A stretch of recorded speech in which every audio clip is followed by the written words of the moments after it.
जय मां स्कंद माता। प्रिय भक्तों, नवरात्रि के इस पावन पर्व के 5वें दिन हम उस दिव्य शक्ति की आराधना करते हैं जो केवल देवी नहीं बल्कि ममता का सागर है, जो अपने भक्तों को केवल आशीर्वाद ही नहीं देती बल्कि उन्हें अपनी गोद में स्थान देती है। मां स्कंद माता, जिनकी गोद में स्वयं देवताओं के सेनापति भगवान कार्तिकेय विराजमान है। वो मां अपने हर भक्त को संतान के समान स्नेह देती है। आज की यह कथा सिर्फ एक कहानी नहीं बल्कि विश्वास, धैर्य और मां की करुणा का जीवंत प्रमाण है। बहुत समय पहले की बात है। घने जंगलों और ऊंचे पर्वतों के बीच बसा एक गांव था, सूर्यपुर। यह गांव अपनी प्राकृतिक सुंदरता के लिए प्रसिद्ध था। सुबह की पहली किरण जैसे ही धरती को छूती, पूरा गांव सुनहरी आभा में नहा जाता। गांव के बीचों बीच एक प्राचीन मंदिर था, मां स्कंद माता का, जहां हर दिन दीप जलते और हर मन में आशा जगती। संघर्ष भरा जीवन। उसी गांव में रहता था एक गरीब किसान, शिवराम, और उसकी पत्नी गौरी। दोनों बहुत मेहनती, बहुत सरल और मां के सच्चे भक्त थे। लेकिन उनकी जिंदगी दुखों से भरी थी। कई साल बीत गए, ना खेत में भरपूर फसल हुई और ना ही उनकी गोद में संतान आई।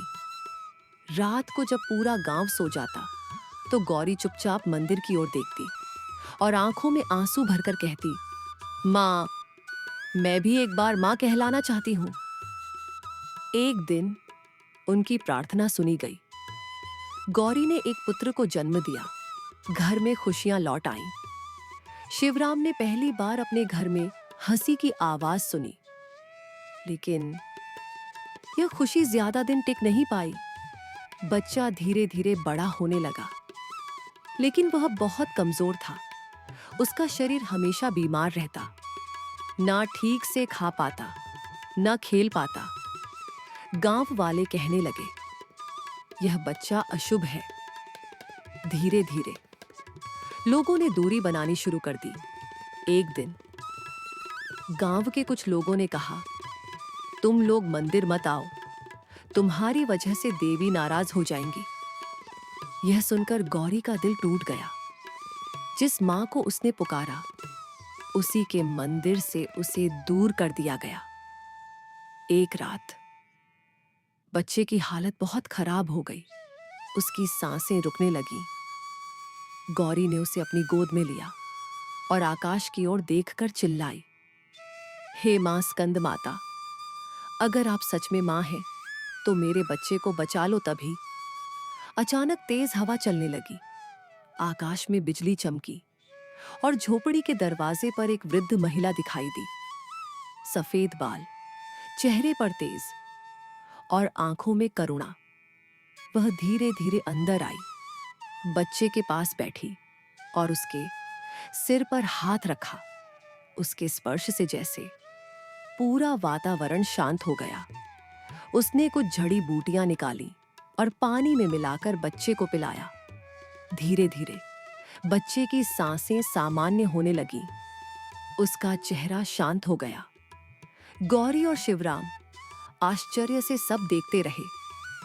वृद्धा ने कहा, डरो मत, मां अपनी संतान को कभी नहीं छोड़ती।